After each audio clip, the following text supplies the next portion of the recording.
bienvenido, bienvenida al estudio de la lección de la Escuela Sabática con la voz de la esperanza. Indudablemente somos bendecidos al tener la libertad de estudiar la palabra de Dios.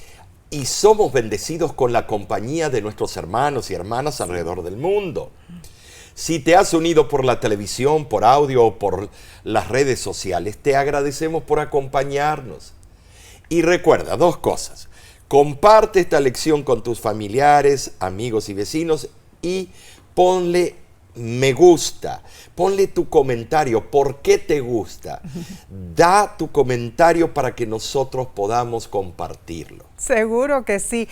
Y hablando de comentarios, Omar, son muchos los mensajes animadores que recibimos cada día. Nos encanta leerlos y nos alientan a seguir haciendo esta obra. Así que sigue escribiendo allí tu comentario.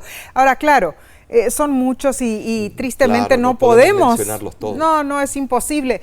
Pero les enviamos a todos ustedes nuestro fraternal saludo. Hoy día queremos saludar a la hermana Griselda Alcalá de Williams. Ella nos dice: Dios siga dándoles la sabiduría en este hermoso ministerio. Hacen un excelente desglosado de las enseñanzas de la palabra de Dios. Les escribo desde mi Besub, Sodesur II, Venezuela, Iglesia de San Martín de Turumbán, frontera con Guayana. Nos llena de alegría recibir su mensaje, hermana. Amén. La verdad que un nombre largo del sitio. Griselda, gracias. Reciba de nuestra parte un caluroso saludo. Amén. También enviamos nuestra salutación a nuestros hermanos y hermanas de la Iglesia Adventista de San Martín de Turumbán, localizada en la frontera con Guayana Británica. Así es. Justito ahí en la frontera. Increíble. Según la enciclopedia de la Iglesia Adventista del Séptimo Día, esta iglesia es muy activa.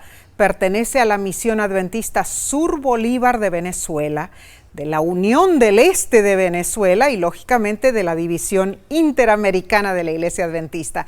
Es nuestra oración que Dios bendiga su obra en la Iglesia Adventista de San Martín de Turumbán, que cada hermano o hermana sienta la presencia de Dios en su vida. Así sea. Elevemos una oración para nuestro Padre Celestial. ¿Qué les parece? Oremos juntos. Padre que moras en los cielos, con gran dicha nos volvemos a reunir porque queremos estudiar, aprender más de tu carácter, de los mensajes que tú tienes para nosotros. Danos la sabiduría y esto lo pedimos en el nombre de Cristo Jesús. Amén. Amén, amén. Bueno, esta semana repasaremos la lección número 2 para el 11 de octubre de 2025. Se titula Sorprendidos por la gracia. Interesante. Cubriremos eventos espeluznantes de la historia de Israel que incluyen segundas oportunidades, prostitución, mentiras, argumentos idólatras y mucho más. El texto de esta semana se encuentra en Hebreos capítulo 11, versículo 31. Por la fe, Rahab, la ramera, no pereció juntamente con los desobedientes, habiendo recibido a los espías en paz. Como seres humanos, solemos reincidir en nuestras acciones. Quizás has escuchado el dicho: el hombre es el único animal que tropieza 2 veces con la misma piedra. Este refrán refleja una verdad mundial sobre el comportamiento humano. Nuestra tendencia a repetir los mismos errores. Y muchas veces nos preguntamos: ¿por qué hice esto otra vez? ¿Por qué? La historia no solo se repite, hermanos, sino también la humanidad en general y nosotros en particular lo hacemos. A menudo repetimos los mismos errores. Y Dios en su divina misericordia nos regala otras oportunidades. En esta etapa de la narrativa de Israel se presenta una encrucijada. El pueblo recibió una segunda oportunidad para entrar a la tierra prometida y Josué tomó esa misión a pecho.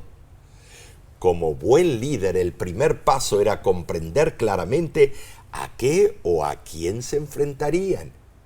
Sabes, en aquel entonces no había mecanismos de exploración militar, como vehículos de reconocimiento terrestre, aeronaves de control remoto, sistemas de navegación o comunicación, ni equipo especializado como cuchillos multifunción, brújulas o equipos de visión nocturna. Josué envió a 12 espías para que le trajeran información valiosa sobre los cananeos. Él necesitaba saber sobre su sistema de defensa, su preparación militar, su suministro de agua y la actitud de los cananeos ante una fuerza invasora. Uno pensaría que la promesa de Dios de dar la tierra a los israelitas no requirió ningún esfuerzo. Sin embargo, la seguridad del sustento divino nunca anuló la responsabilidad humana, hermanos.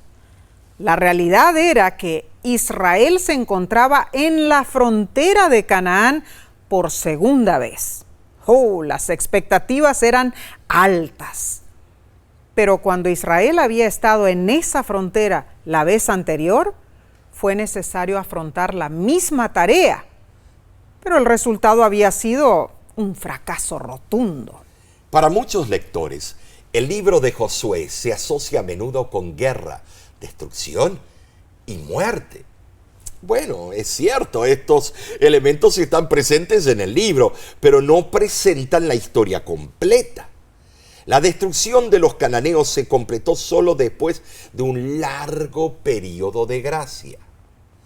Y sabes, Messi, los eventos del Éxodo sirvieron como testimonio significativo de la soberanía de Dios y fue un llamado final para todos los habitantes de Canaán.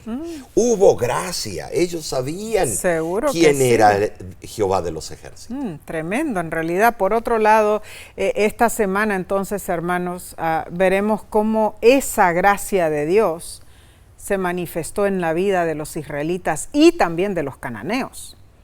Una vez más, Israel estaba listo para entrar a la tierra prometida. Ahora, la amenaza que representaba la capacidad militar cananea no había cambiado, hermanos. Lo que sí había cambiado era la fe de la segunda generación de israelitas. Por otro lado, las historias de Rahab y los gabaonitas demuestran que la mayoría de los cananeos eran conscientes de lo que Dios había hecho, pero solo unos pocos respondieron adecuadamente. En lugar de rendirse, la mayoría de los cananeos optaron por resistir. Y piensa, si es tu tierra, ¿no harías lo mismo? Haciendo eco el fracaso de Faraón 40 años antes. Seguro ellos sabían cómo Dios venció al Faraón. Yo Hicieron hubiera una bandera blanca. Miren, quiero conocer la verdad de ustedes. Pero ellos no repercutieron lo que Faraón había hecho. Yeah. Conclusivamente, Josué es un libro de gracia y misericordia, hermanos. Para los cananeos no todo estaba perdido en la tierra condenada. Sin embargo, sus creencias paganas distaban muchísimo de la perfecta voluntad de Dios. Ahora, la fe del pueblo elegido de Dios también distaba mucho de ser perfecta. Podemos aprender lecciones importantísimas para nuestro caminar espiritual al comparar la fe de Israel, de Rahab y de los gabaonitas, ¿no es cierto? La lección más crucial, como veremos, es que todos necesitamos de la asombrosa gracia de Dios. Así es. Analicemos el estudio del domingo 5 de octubre titulado Segunda Oportunidad. Y que amamos eso, ¿eh? La primera generación falleció en el desierto. Ahora, hermanos, la segunda generación se enfrentaba al mismo dilema que la primera. El nuevo despliegue de los espías les recordó a los israelitas que la tierra que Dios les estaba dando debía ser conquistada primero. Leamos, ¿qué les parece? Josué capítulo 2, versículo 1, donde dice: Josué, hijo de Nun, envió desde Sitim 2 espías secretamente, diciéndoles: andad, reconoced la tierra y a Jericó. Y ellos fueron y entraron en casa de una ramera que se llamaba Rahab y posaron allí. No es lo que tú piensas. Bueno. Josué inició la misión de conquista enviando ¿a quién? A los 2 espías. Claro.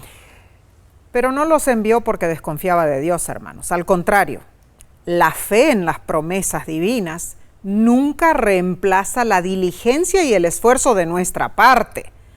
Más bien los complementa. Así sucedió que los 2 espías confiaron en Dios. Fueron notablemente dirigidos y protegidos por Dios. Ahora, estimados, ustedes saben, si uno de nosotros fuéramos llamados a ser espías para el Señor en estos tiempos y nos alojamos en la casa de una prostituta, directo a la junta de iglesia terminamos. ¿Se dan cuenta cómo la cinta de medir de Dios es diferente a la tuya y a la mía? Ahora, Israel ya había acampado en Sitim. Allí las mujeres moabitas y madianitas tentaron a los varones hebreos y ellos se inmiscuyeron con ellas, por usar la palabra vegetariana, adorando a sus dioses. Número 25 así lo afirma. Cerca de Sitim estaba la aldea de Bet-peor. Además, allí Moisés pronunció su último discurso y fue enterrado no muy lejos de allí. Concluimos entonces que Sitim traía malas memorias. Sí lo traía. Quizá los israelitas se preguntaron, ¿fracasaremos otra vez en la frontera de Canaán? ¿O se cumplirá la antigua promesa divina? Habían pasado 40 años y una nueva generación había emergido. Para los más jóvenes, la victoria militar contra Og y Sihón y los milagros durante los peregrinajes por el desierto eran solo recuerdos de un pasado, relativamente lejano. En la nueva esfera, Israel debía enfrentar el mismo problema. Carecían de confianza y aún no tenían tierras. Ahora, existen algunas similitudes entre los 2 relatos de los espías, pero las diferencias son muy notables, hermanos. Primeramente, los 2 espías de la nueva generación no aportaron ninguna prueba de que la tierra hubiese mejorado. ¿Saben de sí?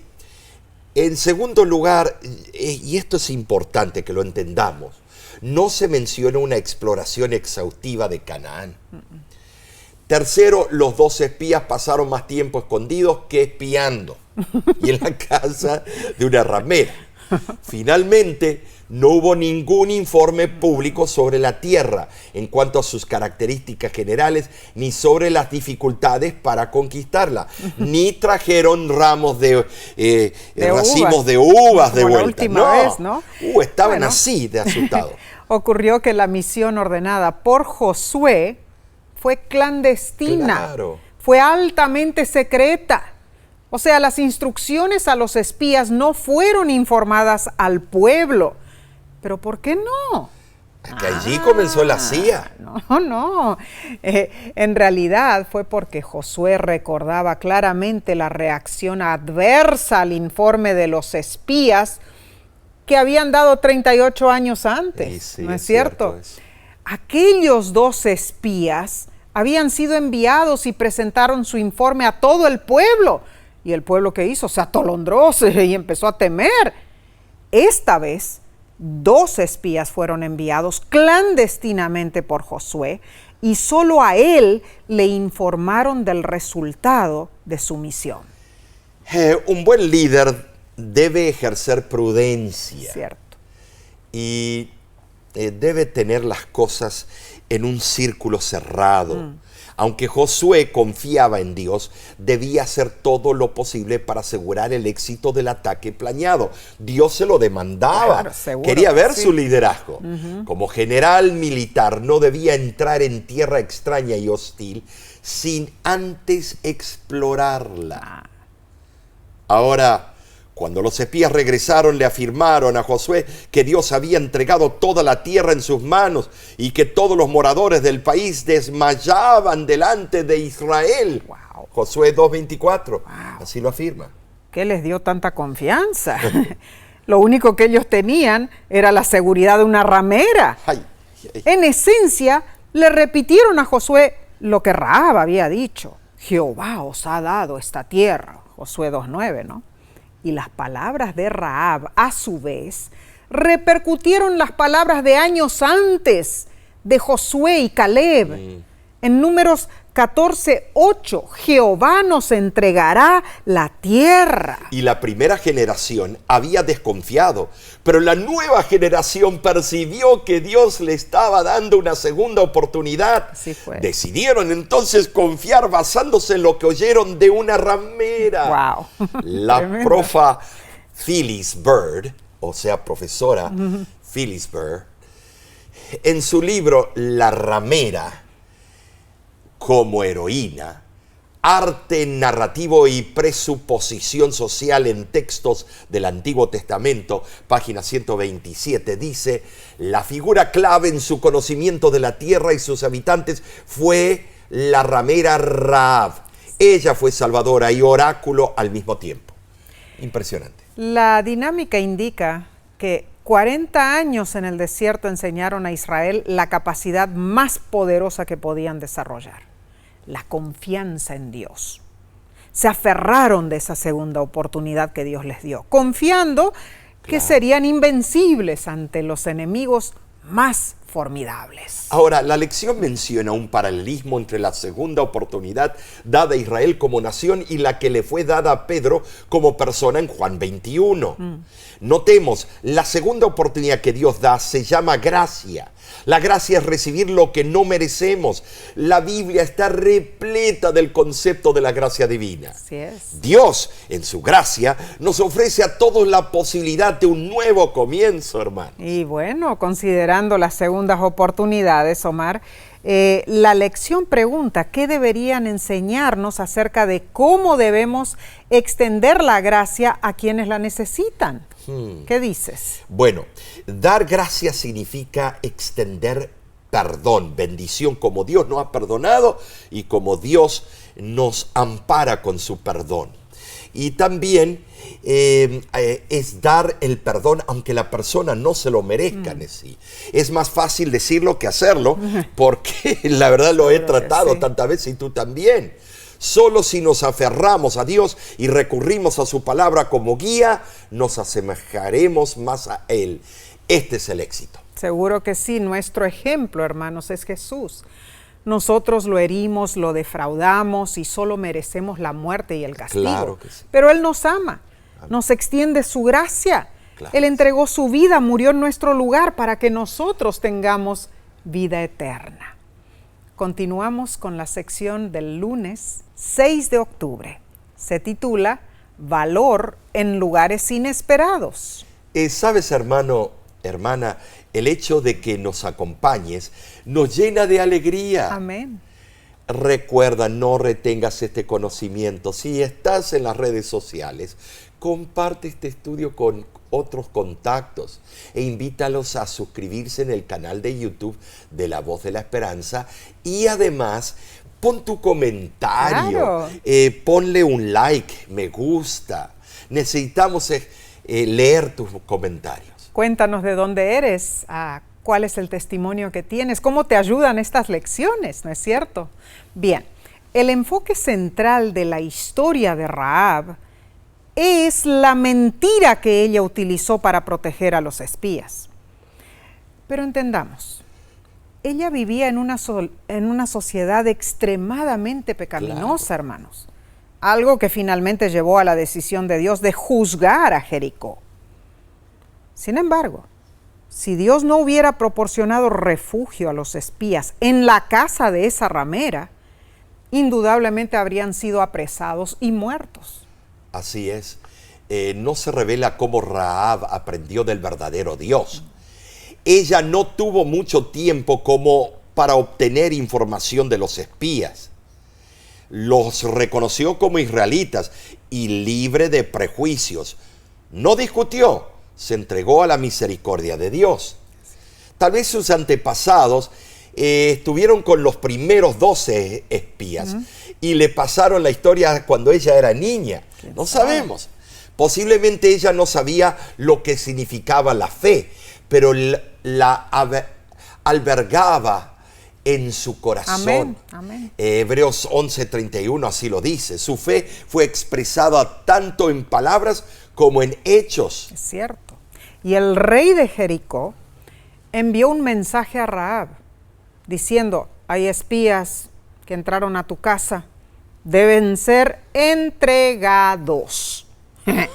Quizá el rey pensó que los hombres fueron a visitar a Rahab en forma personal, Claro. ¿no es cierto? Y Rahab tuvo que escoger, hermanos, entre su país y su conciencia. Tremendo. ¿Qué decidió Rahab? Ella decidió echar su suerte con el Dios de Israel. El Espíritu Santo impresionó a Rahab y encaminó a los espías a su casa, así como guía hoy a los mensajeros del Evangelio a los hogares que necesitan la luz. Habiendo hecho su decisión, Rahab escondió a los espías en un lugar seguro. Uno de esos cuartos que ella usaba, se nota. En aquella época, el techo de una casa debía estar rodeado de un cerco. Se usaba como un lugar de descanso. Rahab lo usaba para secar plantas de lino, de cuyas fibras se hacía una tela fina. Allí ella escondió a los espías y se apresuró a bajar para atender a los emisarios del rey. Josué capítulo 2 menciona una serie de mentiras que Rahab dijo con el fin de salvar vidas. ¿Fue esto justificable? Rahab enfrentó lo que le parecía ser el problema de elegir el menor de dos males: ser copartícipe y responsable de la muerte de dos hombres, quienes ella creía eran mensajeros de Dios, o mentir para salvarlos. En nuestro caso, la mentira nunca puede justificarse, pero a Rahab la luz le llegó gradualmente. Notemos, Dios acepta las intenciones sinceras y honradas, aunque en ellas haya mezcla de debilidad e ignorancia. Dios tiene otra cinta de medir. La fe de Rahab, al ser probada, resultó, genuina. Dios nos acepta como somos, pero debemos aprender a crecer en la gracia, como dice 2 de Pedro 3:18. Era común dormir en el techo durante la época calurosa. Me imagino que los espías durmieron bastante, esperando que Rahab regresara para darles nuevas instrucciones. Ella todavía podía entregarlos al rey, si así lo deseaba, pero no lo hizo. Rahab regresó al techo y pudo ultimar los arreglos con los espías. Pero ella pidió seguridad para su vida y la de sus parientes cuando Israel tomase la ciudad. Santiago capítulo 2, versículo 25, elogia a Rahab por ofrecer alojamiento a los espías y por instruirles sobre cómo regresar por una ruta segura. En una cultura decadente y corrupta, con un estilo de vida pecaminoso, Dios en su gracia vio una chispa, de fe, mediante la cual pudo salvar a Rahab. Ahora, Dios no elogió en sí todo lo que ella había hecho. No. Dios la valoró por su excepcional postura, por su fe valiente, por ser un agente de salvación. Y también por elegir al Dios de Israel. Y yo, por así decirlo, es el Dios de todo el mundo. Del universo. Amén, Claro. amén. Y después de confesar su fe, Rahab entró en la relación del pacto Así con es. Dios. Al hacerlo, recibió la seguridad de que sería protegida cuando viniese el castigo a Jericó. Qué increíble, Omar, Tremendo. que una mujer no adventista, no israelita, demostrase una fe que tal vez no existía en el pueblo de Dios. Y eso sucede también hoy día, hay muchos fieles que no son miembros oficiales de la Iglesia Adventista, hermanos. El milagro en la vida de Rahab fue abismal. Cierto. Cuando la luz de Dios iluminó su corazón, ella se arrepintió de su vida pasada. A Rahab le fue concedido el honor de llegar a ser progenitora de Cristo. Sí, se casó con Salmón, no el pez, No el pez. sino con el patriarca. Ahora, el oprobio de su vida anterior la siguió siempre, porque aún la llamamos ramera, que no debiéramos hacer eso. Pero el caso de Rahab nos enseña 3 lecciones. Número 1, un gran pecado no impide el arrepentimiento. Número 2, la reputación puede seguir a una persona mucho tiempo después que el arrepentimiento haya borrado sus pecados. Y número 3, muchas personas que antes de su conversión eran impías pueden llegar a distinguirse como héroes de la fe. Tremendo eso. Sí. Caleb era uno de ellos, Claro era un que sí. prosélito. Considerando la historia de Rahab, la lección pregunta cómo damos a Dios nuestra máxima lealtad. Y yo te quisiera preguntar a ti, ¿cómo tú puedes decirnos que das la máxima lealtad? A Dios. Bueno, es un camino de toda la vida, Omar. Claro. Implica mi obediencia, mi confianza, mi amor y entrega total a Dios. Claro. Es un proceso continuo de aprendizaje, de crecimiento espiritual, donde yo busco conocer más a Dios y acercarme a Él en forma diaria, ¿no es cierto? Hermano, hermana, nuestra lealtad a Dios involucra entregarle nuestra vida por completo, poniendo sus propósitos por encima de nuestros deseos y planes. Busquemos la voluntad de Dios. Permitamos que Él nos guíe en cada aspecto de nuestra vida. Amén. Bien, pasemos al estudio del martes 7 de octubre, titulado Nuevo Pacto. Cuando puedas, lee Josué capítulo 2, versículo del 12 al 21. Rahab pidió 2 cosas específicas. Primero, que se la protegiese a ella y a su familia, así como ella había amparado a los espías. Y en segundo lugar, que los espías le diesen una señal de verdad, la cual los israelitas reconocieran y respetarían. Ella no tenía esposo, pero mencionó a su madre, padre, hermanos y hermanas. Fíjate algo curioso en sí.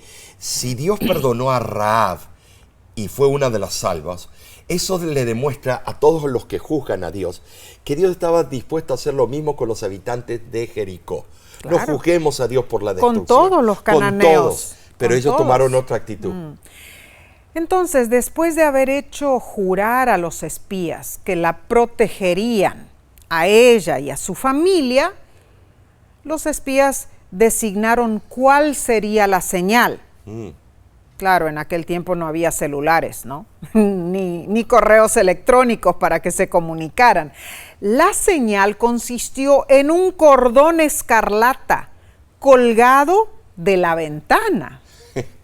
Esto es muy significativo, tiene su significado Claro. especial. El pacto con Rahab fue claro, vida por vida y bondad por bondad. Amén. La palabra usada en Josué 2:12 es Gesed en el hebreo, bondad amorosa. Tiene un significado completo, difícil de expresar en una sola palabra en otros idiomas. ¿Sabes? Esta expresión se refiere principalmente a la lealtad al pacto, pero también conlleva la noción de fidelidad, misericordia y benevolencia. Y con esto entendemos por qué la imagen que inevitablemente nos viene a la mente relacionada con la conversación de los espías con Rahab es la Pascua del Éxodo. Allí se deseaban protección. Los israelitas debían permanecer dentro de sus casas y marcar los dinteles de sus puertas con la sangre del cordero sacrificado. A semejanza de la sangre asperjada en los postes de las puertas en Egipto, El cordón escarlata en Jericó aseguraba la salvación a los que estuviesen dentro de la casa de Rahab. Con esto en mente, Omar, la lección pregunta: ¿qué poderoso mensaje del Evangelio encontramos en estas dos historias? ¿Podrías comentar? Fíjate, Nessie, que el símbolo del color escarlata, lo que sea, el color rojo, es tan significativo porque es el símbolo de la salvación. Todos lo podemos en su sangre. Somos salvos por la sangre de Cristo. Amén. Cuando se vertió la sangre en los dinteles de las puertas en Egipto, estaba hablando de salvación, de un redentor que podía salvar a su pueblo. Y cuando esa cuerda colgó, que también era de ese color, estaba prefigurando y apuntando proféticamente al Cordero que quita el pecado del mundo. Amén. Es interesantísimo cómo se habló en una forma profética en las dos instancias. Tremendo, en verdad.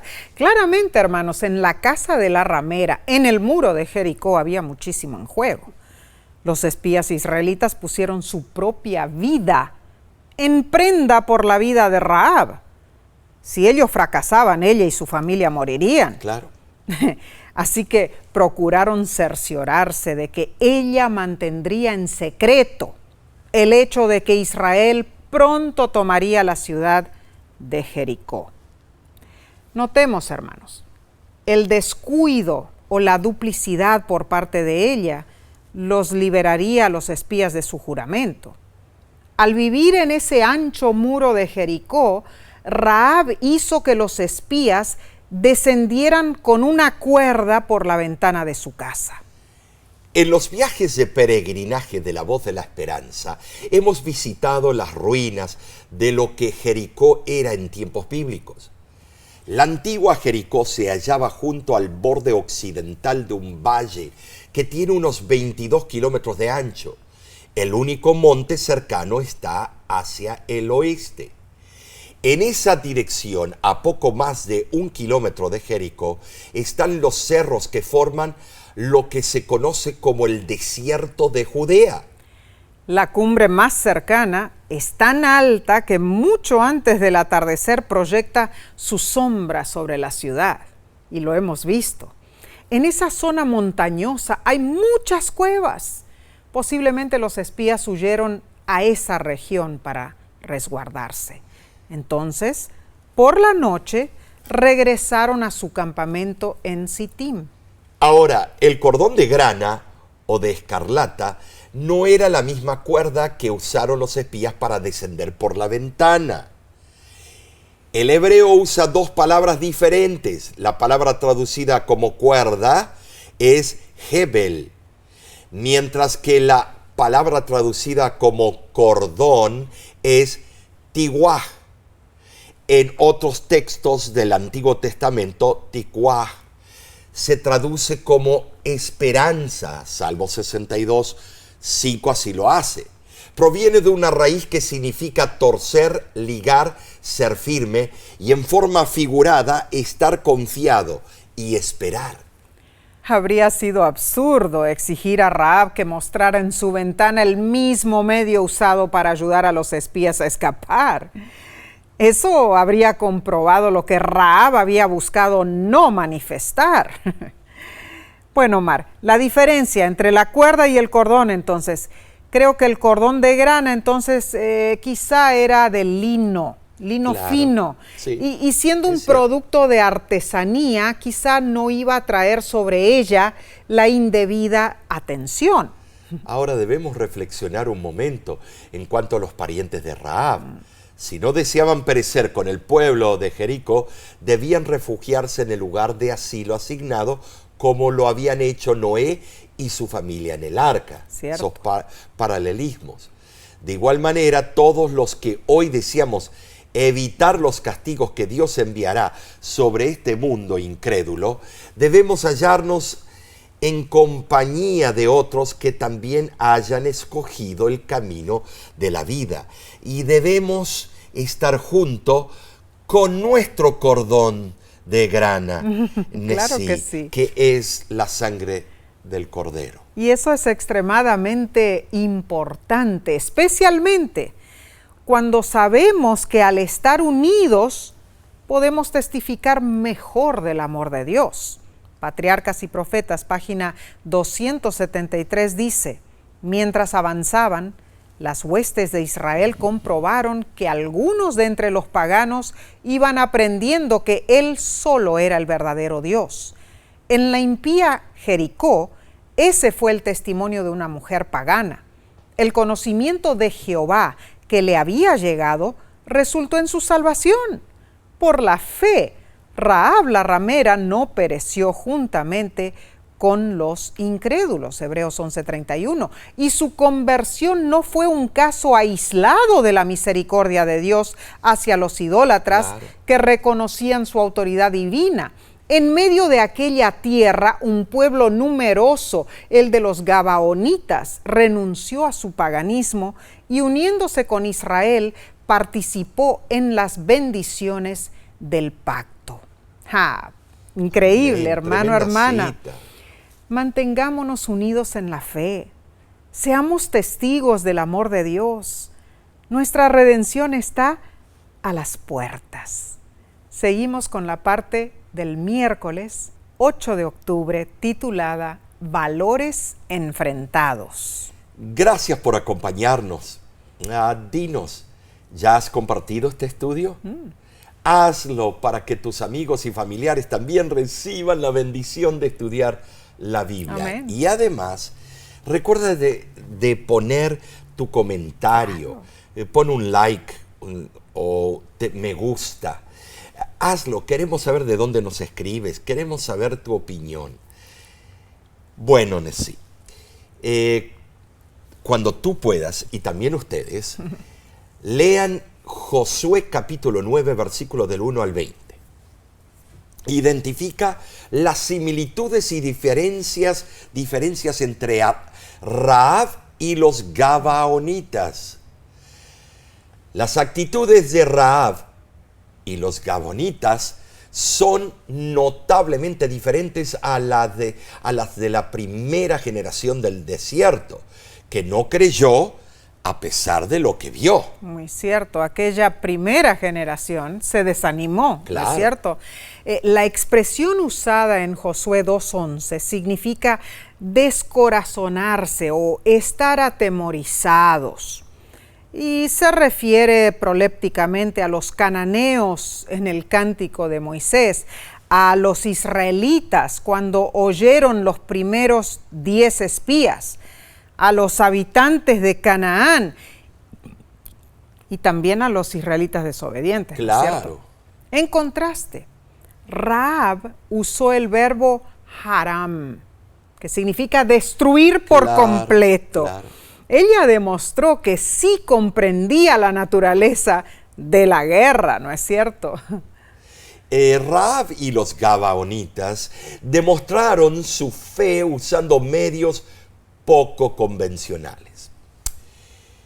Por ejemplo, Rahab mintió para proteger a los espías israelitas. Los Gabaonitas mintieron para salvar su pellejo.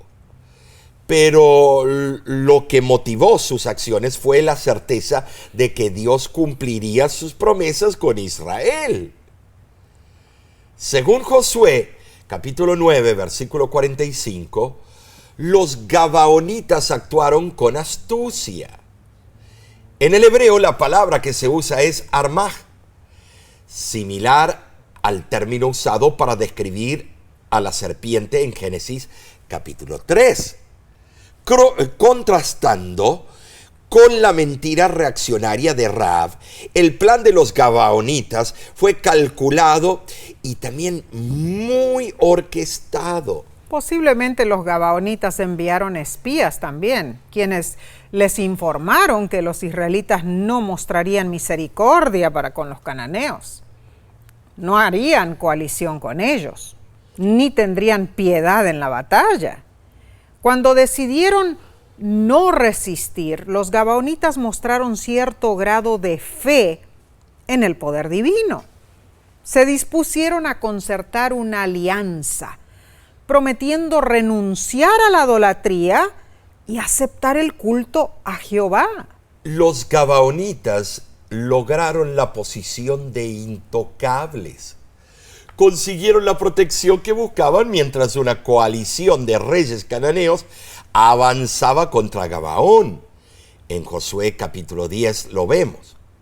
La defensa de Gabaón desencadenó una campaña militar en la que muchas ciudades fueron destruidas. Al final, el engañoso plan de los gabaonitas fue utilizado por Dios para promover la conquista de Canaán. Sin embargo, los resultados a largo plazo fueron distintos. Rahab y su familia se unieron a Israel formando parte de los antepasados del Mesías. Los gabaonitas fueron asimilados como siervos. La historia de Rahab y los gabaonitas evoca que los israelitas y los cananeos eran más que simples grupos étnicos. Ellos también representaban condiciones espirituales. El Israel de Dios, independientemente de su etnia, es principalmente una comunidad espiritual. Somos parte de ella. Todos somos invitados a formar parte de esa comunidad. Nadie está fuera del alcance de Dios. Sin embargo, la incapacidad de Israel para discernir la verdadera identidad de los gabaonitas nos recuerda el peligro de dejarnos llevar por las apariencias. Los líderes israelitas probaron pan con la boca en lugar de consultar la boca del Señor. Y ese cliché, esa frase, es de una traducción literal de Josué 9:14. Gravísimo el error de Israel.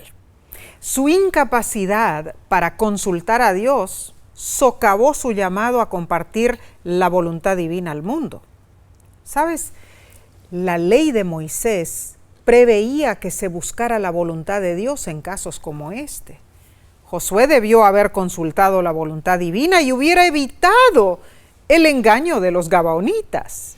Definitivamente, el deber fundamental de cada líder teocrático y de cualquier líder cristiano es buscar la voluntad divina. Al descuidar eso, los israelitas se vieron obligados a transgredir las condiciones fundamentales para la conquista de Canaán.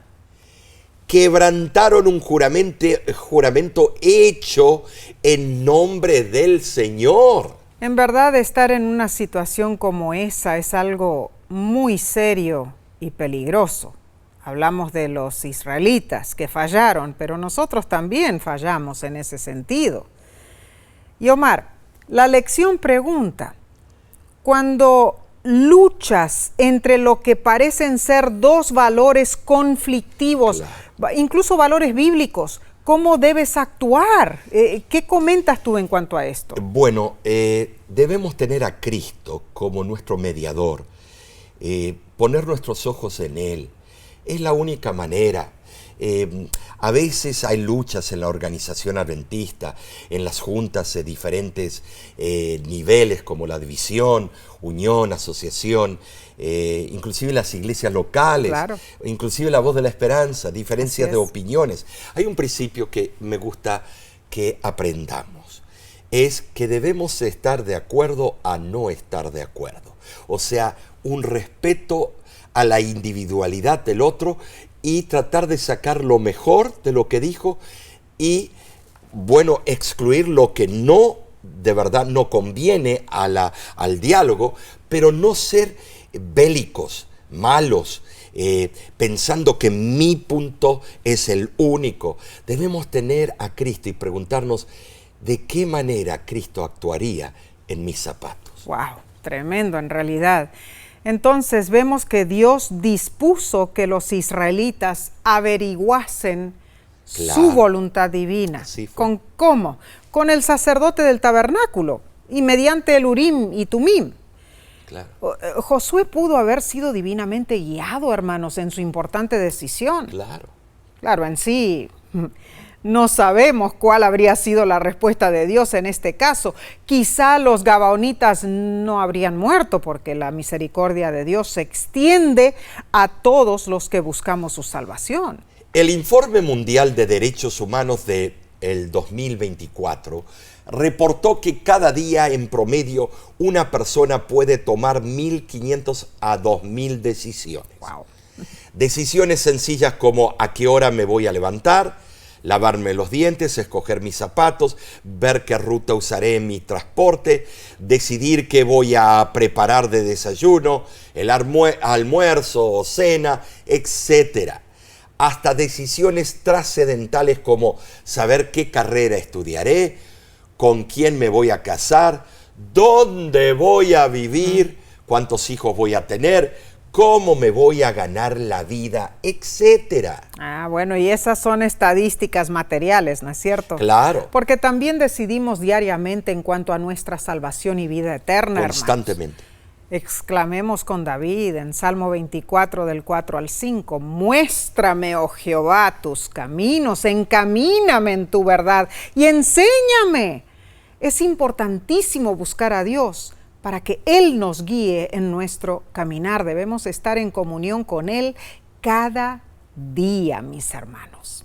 Escudriñemos entonces el estudio del jueves 9 de octubre titulado Gracia sorprendente. En el Antiguo Testamento, la prudencia que se debe tener antes de jurar y el cumplimiento de lo prometido se consideran virtudes de los piadosos. Cierto. Y esto lo puedes verificar si tú quieres en Salmo 15:4 y Eclesiastés 5:2. Dado que el juramento a los gabaonitas se había hecho en nombre del Dios de Israel, los líderes no pudieron cambiarlo. ¿Qué les parece? Leamos Josué 9 del 25 al 27 y dice así: ahora pues, henos aquí en tu mano, lo que te pareciera bueno y recto hacer de nosotros, hazlo. Y él los libró de la mano de los hijos de Israel y no los mataron. Y Josué los destinó aquel día a ser leñadores y aguadores para la congregación y para el altar de Jehová en el lugar que Jehová erigiese. Debido al apresurado juramento Claro. hecho por los gobernantes de la congregación, los israelitas, aunque hubieran querido atacar a los gabaonitas, no podían hacerlo. Los líderes israelitas obedecían el principio de que un juramento, siempre que no implicara intención criminal, era vinculante, incluso si resultaba en daño personal. Según Josué 9, los gabaonitas fueron destinados como leñadores y aguadores para la congregación y la casa de Dios. ¿Sabes? Esos trabajadores eran considerados como de las clases más bajas, era como una casta baja, eran servicios realizados por los extranjeros que vivían entre los israelitas. La designación de los gabaonitas para realizar esas humildes tareas fue el castigo que recibieron por su engaño. Si hubiesen actuado francamente con Israel, quizá hasta habrían quedado exentos de esa servidumbre. Pero aún una maldición puede convertirse en bendición. Los gabaonitas fueron siervos, pero su servicio incluía la casa de Dios, lo que les facilitó aprender del verdadero Dios. De esa manera estuvieron bajo una influencia que les impidió volver a la idolatría de sus padres. Saben, sí, aunque eran estimados esclavos de Israel, por así decirlos, eran libres en el Señor, tenían sus libertades. En realidad, Estados Unidos, Omar, llegó a ser el más importante comprador de esclavos en el mundo. A tal punto que desde el siglo XVII hasta la abolición de la esclavitud en el siglo XIX, más de 20 millones de personas habían sido traídas desde África con esos fines. Una historia cuenta que en una subasta de esclavos había una esclava muy bonita y muchos hombres crueles querían comprarla. Resulta que un amo piadoso vio la muchacha nerviosa y decidió pagar el doble de dinero de la puja inicial para comprarla. Y al finalizar la transacción, el hombre emprendió su camino. Bueno, la esclava recién comprada lo siguió. Y él le preguntó, ¿por qué me sigues? Te compré para que fueses libre. Y ella le dijo, Señor, estoy muy agradecida y quiero servirle siempre. Interesante, ¿no es cierto? En una forma similar, hermanos, los gabaonitas eran sirvientes, pero eran libres. Tremenda historia. La historia posterior de los gabaonitas da testimonio de los altos privilegios religiosos que disfrutaron y su lealtad al pueblo de Dios. La promesa se mantuvo vigente por generaciones, incluso cuando los israelitas regresaron del cautiverio babilónico, los gabaonitas les ayudaron en la reconstrucción de Jerusalén. Sí. Sus acciones tuvieron consecuencias eternamente positivas, pero solo por la gracia de Dios. ¡Wow! ¿Qué habría sucedido si los gabaonitas hubieran revelado su identidad y pedido misericordia como lo hizo Rahab? No lo sabemos, ¿no es cierto? Pero no descartemos la posibilidad de que consultar la voluntad de Dios hubiera realmente resultado en la exoneración de los gabaonitas de la destrucción.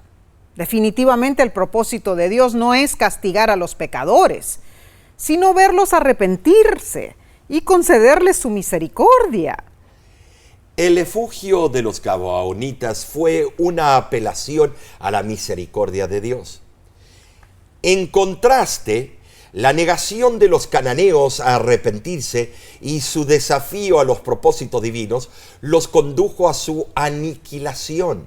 Wow. Dios honró el hecho de que los gabaonitas lo reconocieron como Dios supremo. Además, su deseo de paz en lugar de rebelión y su disposición a abandonar la idolatría y adorar al único Dios verdadero les otorgó una gran bendición a ellos. Cierto, así de sorprendente es la gracia de Dios, hermanos. Él sana las heridas del pecado, Él cura la enfermedad del mal, nos restaura la salud espiritual, nos transforma a su gloriosa imagen. Hermosa lección, ¿no es cierto? Sí. Recapitulemos. Número 1, la segunda oportunidad que Dios nos da se llama gracia, por la cual recibimos lo que no merecemos. Número 2, la conversión y lealtad de Rahab fueron sinceras y Dios obró un milagro abismal en su vida. Número 3, el pacto con Rahab fue claro, vida por vida y bondad por bondad. Es el mismo pacto que Dios nos ofrece. Número 4, cuando debemos tomar decisiones, es importante que busquemos a Dios para que nos guíe. Y número 5, la gracia sorprendente de Dios consiste en no castigar a los pecadores, sino verlos arrepentirse y concederles misericordia. Maravillosas enseñanzas. Amén. Continuaremos avanzando con los estudios de este trimestre. La próxima lección se titula Monumentos de Gracia. Te invitamos a conectarte nuevamente por este mismo medio. Sigamos creciendo espiritualmente. Además, no te pierdas el tema del pastor Grieve este viernes. Se titula Orden de Evacuación. Un tremendo tema. Vamos a ver la orden divina, por qué ha llegado el momento de evacuar las costumbres que nos llevan a la perdición. Es con un sentido de urgencia que debemos poner nuestros ojos en el plan divino. Amén. Te invitamos y te instamos a compartir estos estudios con tus contactos por las redes sociales. Y si deseas saber más sobre el ministerio La Voz de la Esperanza, visita nuestra página lavoz.org. Gracias por tu apoyo financiero y por tus oraciones. De nuestra parte te decimos a ti y a los tuyos que Dios te bendiga ricamente. Amén.